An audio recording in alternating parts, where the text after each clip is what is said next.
बिस्मिल्लाहिर्रहमानिर्रहीम। अस्सलाम वालेकुम नाज़रीन, आप यूट्यूब चैनल देख रहे हैं। मैं इमरान खान हूँ। सबसे पहले तो पेट्रोल की कीमत आलमी मंडी में कम होना शुरू हो गई है। जब ये कीमत आलमी मंडी में बढ़ी थी तो बड़ी तेज़ी से पाकिस्तान की हुकूमत ने फौरी तौर पे हंगामी बुनियादों पे पाकिस्तान में 55 रुपये लीटर पेट्रोल और 55 रुपये लीटर डीजल की कीमत बढ़ा दी। फिर बाद में हुकूमती लोग बैठ कर कहते रहे कि हम अगर 110 भी बढ़ा देते तो आप क्या बिगाड़ लेते या आप क्या कर लेते। साथ ही बात ये कह रहे हैं कि आप क्या उखाड़ लेंगे सारे मिलकर भी अगर हम पेट्रोल की कीमत ज़्यादा भी बढ़ा देंगे तो। ये तो रौनत है। अवाम इनका कुछ इसलिए नहीं कर सकती कि अवाम वोटों से ही करती है ना, तो वोटों से तो ये आए नहीं हुए, ये तो बूटों के साथ लटक के आए हुए, तो बूटों का ख्याल रखते हैं, वोटों का ख्याल इनको नहीं है। अब पेट्रोल आलमी मंडी में सस्ता हुआ है तो जो शहबाज शरीफ साहब तकरीरें कर रहे थे, बाकी लोग कह रहे थे कि जनाब क्योंकि आलमी मंडी में महंगा हो गया लिहाजा हमने अपना सस्ता पेट्रोल भी महंगा कर दिया। भाई पेट्रोल का आपके पास ज़ख़ीरा पड़ा हुआ है, आपने बहुत सस्ता ख़रीदा हुआ है तो सस्ता बेचे ना लोगों को। जब महंगा आएगा तो महंगा बेच लेना। लेकिन यहाँ पे इन्होंने उल्टा काम किया। इन्होंने पुराना ख़रीदा हुआ सस्ता पेट्रोल भी महंगा बेच के मुनाफा कमाना शुरू कर दिया और अब आलमी मंडी में एकदम कीमतें नीचे चलेगी। यानी अब तक $30 से ज़्यादा कीमत नीचे जा चुकी है, $30 से ज़्यादा जा चुकी है और मज़ीद जा रही है। एक रात में कभी इतनी कमी नहीं हुई पेट्रोल की कीमतों में। अब देखना यह कि पाकिस्तान की हुकूमत उसी रफ्तार से कम भी करती है या नहीं करती। अब जैसे बढ़ाने की बेशर्मी की थी, कम भी करें ना, थोड़ी गैरत खाएं, वापस कम करें। नाजरीन, ये तो होगी जनाब पेट्रोल की बात। फ़ारूक सलीम साहब हैं, सीनियर तज्ज़ियाकार हैं, उन्होंने भी एक पोल खोला। उन्होंने कहा जी 2 महीने की वज़रा ने अपनी तनख्वाहें छोड़ी हैं तो 2 महीने की इनकी तनख्वाहें बनती हैं 2 करोड़ और 50 लाख रुपया। लेकिन जो ईंधन हुकूमत इस्तेमाल करती है उसका जो 2 माह का बिल बनता है वो 19 अरब रुपए का बनता है। यानी ईंधन का बिल 1,000वां हिस्सा है ये तनख्वाह जो है ईंधन के बिल की। तो ये कौम को हमेशा बेवकूफ़ बनाते हैं। शहबाज शरीफ साहब ने कौम से खिताब भी किया, बताता हूँ मैं क्या बातें कर रहे थे। लेकिन एक उन्होंने ट्वीट किया जिसमें शहबाज शरीफ साहब यूएई के अंदर 2 पाकिस्तानी जांबक हो गए, शहीद हो गए, और उस पर शहबाज शरीफ साहब ने बताया उनका दिल खून के आंसू रो रहा है और बड़ा लंबा चौड़ा उन्होंने ट्वीट कर दिया। लेकिन कराची के अंदर अमरीकी कौंसलेट के बाहर गोलियों से भून दिया गया 1 दर्जन पाकिस्तानियों, उसके बारे में शहबाज शरीफ ने कुछ नहीं बोला क्योंकि वो अमेरिकन ने मारा था मुबैना तौर पे। यानी अमेरिकन मारे 1 दर्जन पाकिस्तानी भी मार दें तो शहबाज शरीफ नहीं बोलता। लेकिन यूएई के अंदर क्योंकि ये तासुर है कि वो ईरानी हमले में मारे गए हैं तो शहबाज शरीफ बोलता है। यहाँ से आप अंदाज़ा कर लीजिए कि शहबाज शरीफ की नज़र में अमेरिका इम्पॉर्टेंट है या ईरान। हमारा हमसाया मुल्क है, बरादर इस्लामी मुल्क है, लेकिन शहबाज शरीफ को अमेरिका से बढ़ के कुछ नहीं है। ये जो खिताब किया इसमें आयतुल्लाह खामनई की शहादत के ऊपर मजम्मत की, इसराइल की मजम्मत की, लेकिन ना तो 168 बच्चियों का नाम लिया, ना उन्हें कत्ल करने वाले अमेरिका का नाम लिया। बिल्कुल नाम लिए ही नहीं, बिल्कुल गुरेज किया कि किसी तरह अमेरिका का नाम कहीं मुंह से निकल ही ना जाए, कोई मजम्मत अमेरिका की हो ही ना जाए। ये जनाब इनकी औकात है और डोनाल्ड ट्रंप अच्छी तरह जानते हैं इनकी औकात को और वो इनको इनकी औकात के अंदर रखना भी अच्छी तरह जानते हैं। अब नाजरीन, इसराइल से ना कुछ खबरें ऐसी आ रही हैं जिनकी हम अभी तस्दीक नहीं कर सकते, लेकिन इसराइली मीडिया और दीगर जो आलमी मीडिया है वो इन खबरों के बारे में बार बार बात कर रहा है। इन खबरों की जो तरदीद छपवाई जा रही है इसराइली गवर्नमेंट की जानिब से इसराइली मीडिया में, उसमें भी कोई सबूत नहीं दिया जा रहा। यानी ये कहा जा रहा है कि जो खबर आई है उसका सोर्स ठीक नहीं है, जो खबर आई है उसके अंदर ये गलती है। ये नहीं कहा जा रहा कि खबर ही गलत है और झूठी है और ये सबूत है हमारे पास। मिसाल के तौर पे ये एदो नेतन्याहू है, नेतन्याहू का भाई है, इसके बारे में दावा किया गया कि ये ईरानी मिसाइल हमले के अंदर ये मारा गया। अब इस पे जो है वो इजरायली मीडिया इधर उधर की बातें तो कर रहा है, लेकिन ये नहीं बता रहा कि नहीं ये जिंदा है, अभी तक ये मारा गया, ये खबर तो आ गई। और ये दावा किया गया कि नेतन्याहू का भाई, जो खुद भी नेतन्याहू है, यानी ये बेंजामिन नेतन्याहू है जो वज़ीर आज़म है, और उसका भाई जो है वो एदू नेतन्याहू है, तो एदू नेतन्याहू के बारे में बताया जा रहा है कि वो एक हमले के अंदर मारा गया। लेकिन इसकी तरदीद भी इस तरीके से की जा रही है कि खबर में यहाँ पे गलती है, ये वाली भी खबर में गलती है, इस तरह तरदीद की जा रही है। ये नहीं बताया जा रहा कि बंदा जिंदा है। फिर एक इतमार बिन गवीर, ये एक और वजीर है, नेशनल सिक्योरिटी का मिनिस्टर है इसराइल का, बड़े सख्त बयानात ये देता है। इसके बारे में खबर आई कि ये भी मार दिया गया। तो इजरायली मीडिया ने कहा नहीं, इसका तो कार एक्सीडेंट हुआ है। कभी इसके बारे में खबर आती है ये मार दिया गया, कभी खबर आती है ये बहुत ज़्यादा जख्मी हो गया। बेंजामिन नेतन्याहू जो वजीर आज़म है इसराइल का, वो खुद भी गायब है।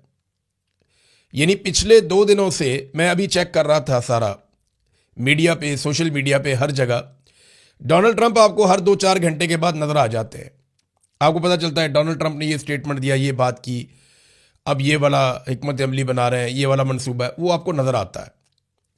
जंग में है ना, नेतन्याहू आपको लगातार एक दिन में 6-6, 7-7 दफा नेतन्याहू की खबर आ रही थी, लेकिन गुज़िश्ता 2 दिनों से, अभी जब मैं रिकॉर्डिंग कर रहा हूं, नेतन्याहू दिखाई नहीं दिया।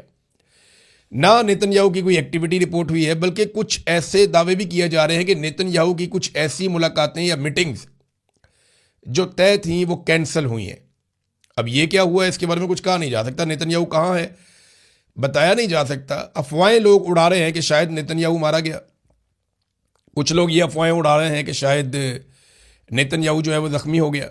अब नेतन्याहू ज़ख्मी है या मारा गया है, इसके बारे में अभी इस वक्त जो इतलात आ रही हैं वो मुकम्मल तौर पे कंफर्म नहीं है, लेकिन नेतन्याहू मंजर से गायब है। 2 दिन हो गए हैं, नेतन्याहू की कोई फुटेज, कोई बयान, कोई चीज़, कोई मुलाकात कुछ सामने नहीं आया। हालांकि जो आदमी जंग लड़ रहा होता है उसको रोज़ाना सामने आना होता है। एक छोटी सी जंग थी ये आज़रबाईजान की और आर्मीनिया की, रोज़ाना की बुनियाद पे दोनों हुक्मरान सामने आते थे। इल्हाम अलीयव जो आज़रबाईजान के सदर थे, वो रोज़ाना स्टेटमेंट देते थे, 4-4, 5-5 टीवी चैनल्स को इंटरव्यू देते थे। लेकिन यहाँ पे नेतन्याहू का इस तरह से गायब हो जाना, कुछ कहा नहीं जा सकता कि मामला किस तरफ जा रहा है। सऊदी अरब पे भारत बहुत ज़्यादा दबाव है। डोनाल्ड ट्रंप के करीबी साथी सऊदी अरब पे दबाव डाल रहे हैं कि आप इस लड़ाई के अंदर उतरें, आप इस लड़ाई को लड़ें, और सऊदी अरब को ये लड़ाई लड़नी चाहिए। बार बार ये कहा जा रहा है और सब ये जानते हैं कि अगर सऊदी अरब ये लड़ाई लड़ेगा ना, तो ऑटोमेटिकली पूरा का पूरा अरब खित्ता इस लड़ाई को लड़ेगा। वो ये जानते हैं कि अगर सऊदी अरब ईरान के खिलाफ इस लड़ाई में आ गया तो ऑटोमेटिकली कतर भी आ जाएगा, कुवैत भी आ जाएगा, यूएई भी आ जाएगा, उर्दन भी आ जाएगा, बहरीन भी आ जाएगा। कम से कम ये 6 ममालिक मिलकर अटैक कर सकते हैं ईरान के ऊपर, अगर सऊदी अरब इस लड़ाई में उतर गया तो। अभी तक तो सऊदी अरब नहीं उतरा है।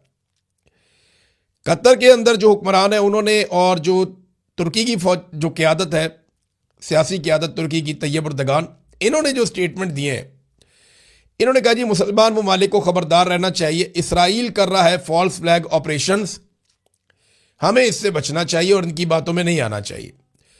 हम इनसे बचेंगे तभी महफूज रहेंगे, और ये हमें आपस में लड़वाना चाहते हैं, हमें इस चाल को समझना पड़ेगा। ये बात तुर्की भी कह रहा है और कतर भी कह रहा है। लेकिन सऊदी अरब के ऊपर शदीद दबाव है, जिसपे सऊदी अरब ने एक स्टेटमेंट तो जारी किया है, लेकिन ये पता नहीं है कि सऊदी अरब इस लड़ाई में उतरता है या नहीं उतरता। अच्छा, ये 5 अरब ममालिक जिनमें बहरीन है, कुवैत है, कतर है, यूएई है, उर्दन है, ये तो जाएंगे लड़ने के लिए अगर सऊदी अरब गया।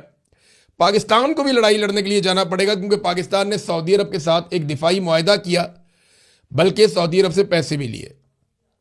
पाकिस्तान की सिचुएशन बड़ी ऑड है, यानी एक बड़ी अजीबोगरीब सिचुएशन में पाकिस्तान फंस गया है। बड़ी मुश्किल सूरत हाल है कि सऊदी अरब से पाकिस्तान ने उस वक्त पैसा मांगा जिस वक्त सऊदी अरब को पाकिस्तान की ज़रूरत है। यानी पाकिस्तान के फील्ड मार्शल को तलब किया गया सऊदी अरब में, सऊदी वज़ीर दिफा ने बुलाया, तो पैसे वैसे देते हैं तो वो तलब ही करते हैं, रिक्वेस्ट नहीं करते वो लोग। तो उन्होंने बुलाया, बुला के आसिम मुनीर साहब से बात की। आलमी मीडिया में खबरें छपी कि पाकिस्तान को अब कहा जा रहा है कि जनाब हमारी हिफाजत के लिए आए, आपने हमारे साथ दिफाई मुआहदा किया हुआ है। तो उसके बाद बजाय कि पाकिस्तान को इस पर वाज़ेह स्टेटमेंट देता, पाकिस्तान ने मुतालबे कर दिए। यानी जब कोई मुल्क फंसा हुआ हो, कोई मुल्क हालत जंग में हो, किसी की फैक्ट्रियाँ और मिलें बंद हो रही हों, किसी का कारोबारी ज़िंदगी मुअत्तल हो गया हो, किसी मुल्क के अंदर बम गिर रहे हो, किसी मुल्क की समुद्री रस्ते बंद हो जाए, उनका जो सोर्स ऑफ इनकम सबसे बड़ा है ऑयल रिफाइनरीज, वो वहाँ पे काम रुक जाए, तो इसका मतलब क्या होता है?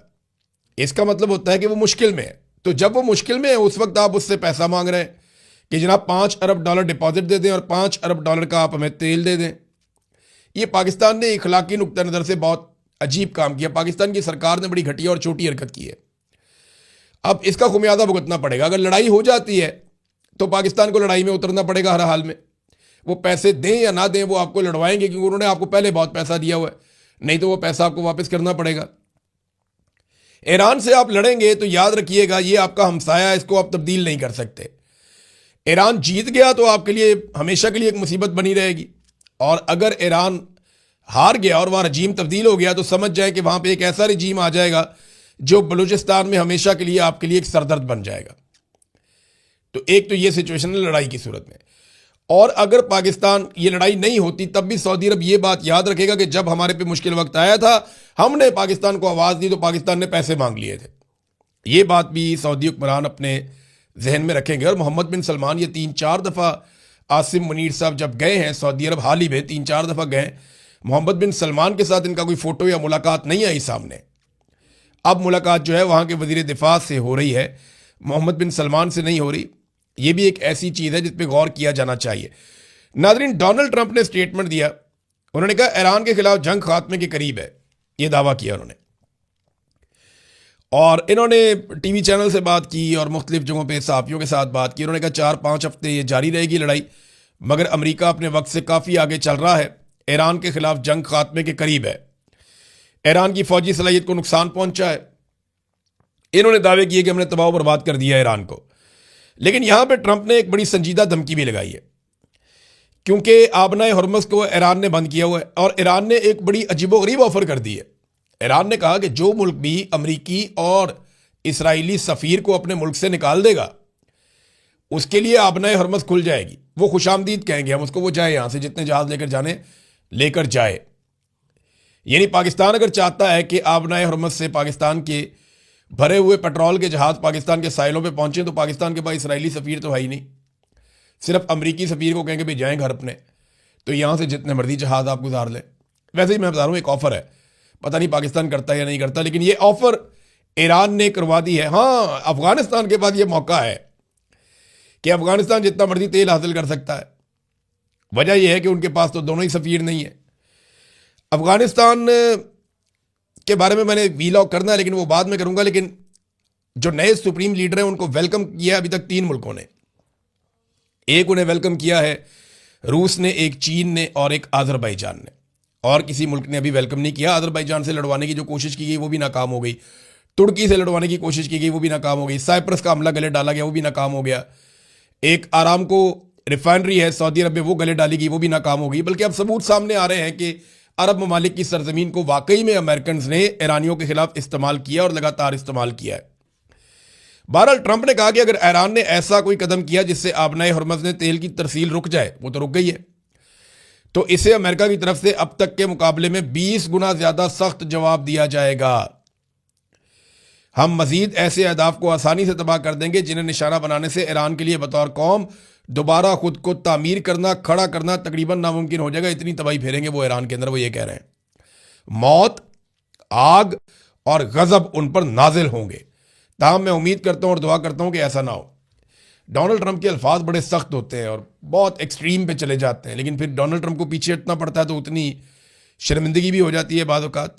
बहरहाल डोनाल्ड ट्रंप से पुतिन ने भी रब्ता हुआ, दोनों का टेलीफोनिक, और उसमें जो खबर बाहर आई वो यही आई कि पुतिन ने यही मशवरा दिया डोनाल्ड ट्रंप को कि ये जंग बंद की जाए ईरान के साथ फौरी तौर पे, क्योंकि जंग से जो नुकसान हो रहा है वो पूरी दुनिया का हो रहा है, तो आप इस जंग को फ़ौरन बंद करें। नाज़रीन, अमेरिका की इस जंग में एक फ़ायदा उठाया है चाइना ने।